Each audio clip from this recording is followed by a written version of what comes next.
ముఖ్యమంత్రి నారా చంద్రబాబు నాయుడు ఎంతో ప్రతిష్టాత్మకంగా అమలు చేస్తున్న స్వచ్ఛాంధ్ర స్వర్ణాంధ్ర కార్యక్రమాన్ని ప్రతి ఒక్కరు విజయవంతం చేయాలని ఇండిపెండెంట్ ఎమ్మెల్యే అభ్యర్థి పాటంశెట్టి సూర్యచంద్ర పిలుపునిచ్చారు.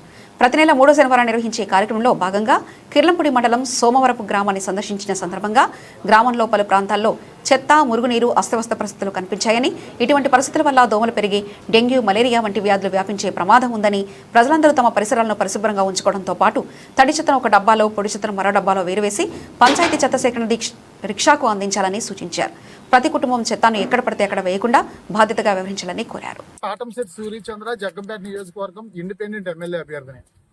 ప్రతి నెల 3వ శనివారంలో స్వచ్ఛాంధ్ర స్వర్ణాంధ్ర కార్యక్రమాన్ని గౌరవ ముఖ్యమంత్రి శ్రీ నారా చంద్రబాబు నాయుడు గారు చాలా ప్రతిష్టాత్మకంగా తీసుకుని ఆంధ్రప్రదేశ్లో ఉన్న ప్రతి గ్రామం, ప్రతి వాడ, ప్రతి వీధి, ప్రతి ఇల్లు కూడా పరిశుభ్రంగా ఉండాలి. పరిసరాలు పరిశుభ్రంగా ఉంటేనే తద్వారా ప్రజారోగ్యం బాగుంటుందన్న బలమైన లక్ష్యంతో గౌరవ ముఖ్యమంత్రి గారు ప్రతి శనివారం వారికి ఎన్ని పనులున్నా సరే రాష్ట్రంలో ఏదో ఒక ప్రాంతంలో ఆయన పర్యటిస్తూ అందరినీ కూడా చైతన్యపరుస్తూ ఉన్నారు.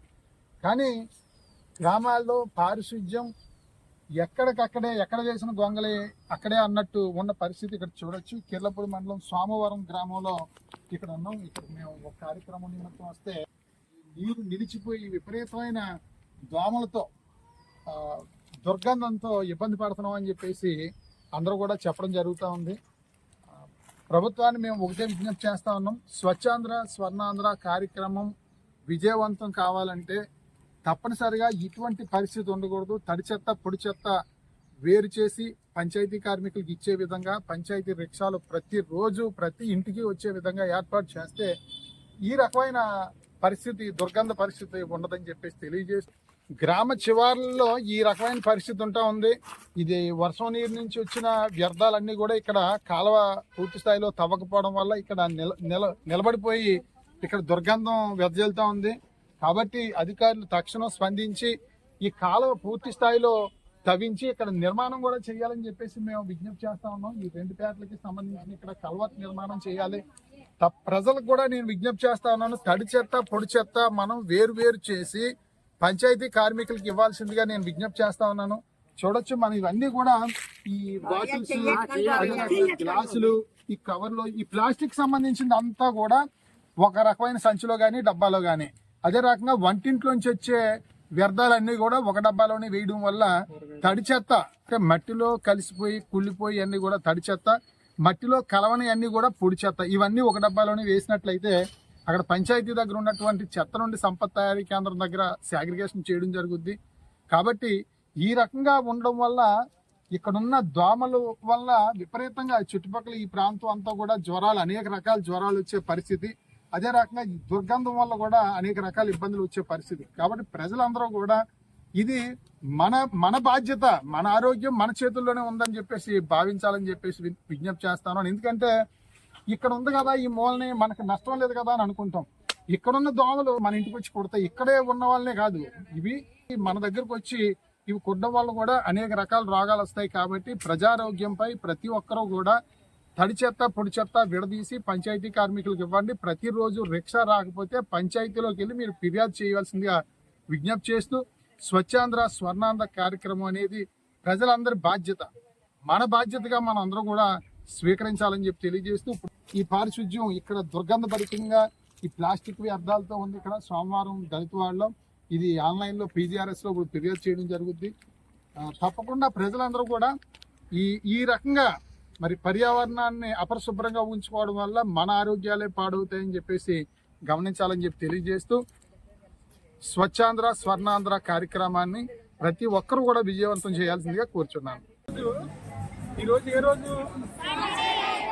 సాటర్డే అంటే శనివారం, అవునా? ఈ నెలలో ఎన్నో శనివారం ఇది? 3వ శనివారం. స్పెషల్ ఏంటి? స్వచ్ఛాంధ్ర స్వర్ణాంధ్ర. Very good. 3వ శనివారం ఏంటనేది మీ అందరికీ గుర్తుంది, అవునా? ప్రతి నెల 3వ శనివారం స్వచ్ఛాంధ్ర స్వర్ణాంధ్ర ఈ కార్యక్రమం మన గౌరవ ముఖ్యమంత్రి శ్రీ నారా చంద్రబాబు నాయుడు గారికి, మన ఉప ముఖ్యమంత్రి పంచాయతీరాజ్ శాఖ మంత్రి వర్యులు పవన్ కళ్యాణ్ గారికి చాలా ఇష్టమైన కార్యక్రమానికి సంబంధించిన రోజు ఇది. స్వచ్ఛాంధ్ర స్వర్ణాంధ్ర ప్రత్యేకంగా ప్రతి నెల 3వ శనివారంలో ఆ రోజున ముఖ్యమంత్రి గారికి ఎన్ని పనులు ఉన్నా సరే రాష్ట్రంలో ఏదో ప్రాంతంలో స్వచ్ఛాంధ్ర స్వర్ణాంధ్ర కార్యక్రమం వారు చేస్తున్నారు. చేసి మనల్ని కూడా స్వచ్ఛాంధ్ర స్వర్ణాంధ్ర కార్యక్రమంలో పాల్గొనమంటున్నారు. అందుకని మనం కూడా ప్రతి ఒక్కరు కూడా మనం స్వచ్ఛాంధ్ర స్వర్ణాంధ్ర కార్యక్రమంలో పాల్గొనడంతో పాటు పెద్దవారిని అందరినీ కూడా చైతన్యపరచాలి, అవగాహన పరచాలి. మీ ఊరు మేము కొంచెం కార్యక్రమాల మీద తిరిగితే చాలా చోట్ల ఎక్కడికక్కడే చెత్త ఉంది, ప్లాస్టిక్ రోడ్డు మీద ఉంది, మురికి నీరు నిలబడిపోయి దోమలతో చాలా ఎక్కువ ఉంది. ఆ ప్లాస్టిక్ ఉండి దోమలు ఎక్కువ ఉండి మురికి నీరు నిలబడిపోయి నీరు ప్రవహించకుండా ఉంటే ఎవరికి నష్టం? మనకే నష్టం. మీతో పాటు మీకు నష్టమే. మీతో పాటు ఇంటి దగ్గర అమ్మ నాన్న తాతయ్య అమ్మమ్మ నాన్నమ్మ ఎవరు ఉంటే వాళ్ళందరికి కూడా అనారోగ్యాలు వస్తాయి. ఎందుకు వస్తాయి అనారోగ్యాలు? చెత్త వల్ల. చెత్త ఎక్కువ ఉంటే ఏమి చేరుతాయి? అక్కడికి దోమలు చేరుతాయి. చెత్త ఎక్కడ ఎక్కువ ఉంటే అక్కడ నీరు నిలబడుతుంది. నీరు నిలబడ్డదంటే దోమలు ఎక్కువ వస్తాయి. అందుకని ప్రతి విద్యార్థి కూడా ఒక్కొక్కరు కనీసం 10 మందిని చైతన్యపరచాలి మీరు. ఓకేనా? మీ ఇంట్లో వాళ్ళని మీరు చైతన్యపరచండి. అమ్మని నాన్నని తాతయ్యని అమ్మమ్మని నాన్నమ్మని అన్నయ్యని తమ్ముడిని చెల్లిని అందరినీ మీరే చైతన్యపరచాలి. ఎందుకంటే మన గ్రామం స్వచ్ఛ గ్రామంగా ఉండి మన గ్రామం అంతా ఎక్కడ పరిసరాలు పరిశుభ్రంగా ఉండి చెత్త లేకుండా దోమలు లేకుండా మురికి నీరు నిలబడకుండా మన గ్రామం అంతా ఆరోగ్య గ్రామంగా ఉంటే ఊరందరూ ఆరోగ్యంగా ఉంటారు కదా, మనం కూడా ఆరోగ్యంగా ఉంటాం కదా. అవునా? నేను ఇప్పుడు వెళ్ళి చూసాను చాలా చోట్ల, నాకు బాధ అనిపించింది. ప్రభుత్వం ఇంత అలా చెప్తున్నా సరే మనం ఇంకా చెత్త ఎక్కడికెక్కడ ఉంటుంది, మురికి నీరు నిలబడి ఉంటుందని చూశాను. మీ ఇంటికి ప్రతి ఇంటికి డబ్బాలు ఇచ్చారా పంచాయతీ వారు? ఇచ్చారా? ఇది వరకు చెత్త డబ్బాలు ఇచ్చారు. ఆ చెత్త డబ్బాల్లో తడి చెత్త పొడి చెత్త వేరు చేసి పంచాయతీ రిక్షాలు వస్తాయి కదా ఇంటికి, పంచాయతీ రిక్షాలకి ఇవ్వాలి. ఓకేనమ్మా?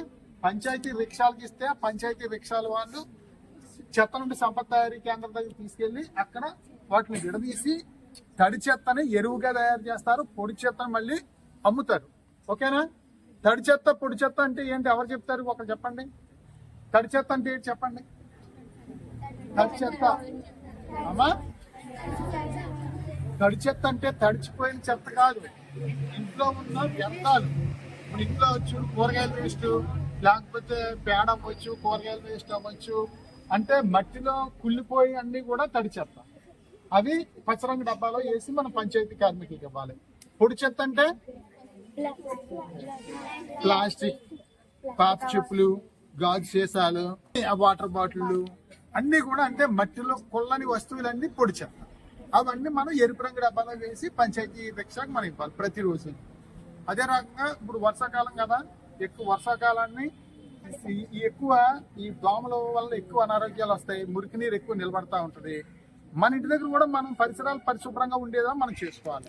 చెత్త రోడ్డు మీద వేయకూడదు. మనం సాధారణంగా ఏం చేస్తాం, ఇల్లంతా తుడిచేసి చాట్లోకి ఎత్తేసి రోడ్డు మీద వేసేస్తాం, సైడ్ కాళ్ళలో చేసేస్తాం గోడ మీద. అలాగే వేయకూడదు.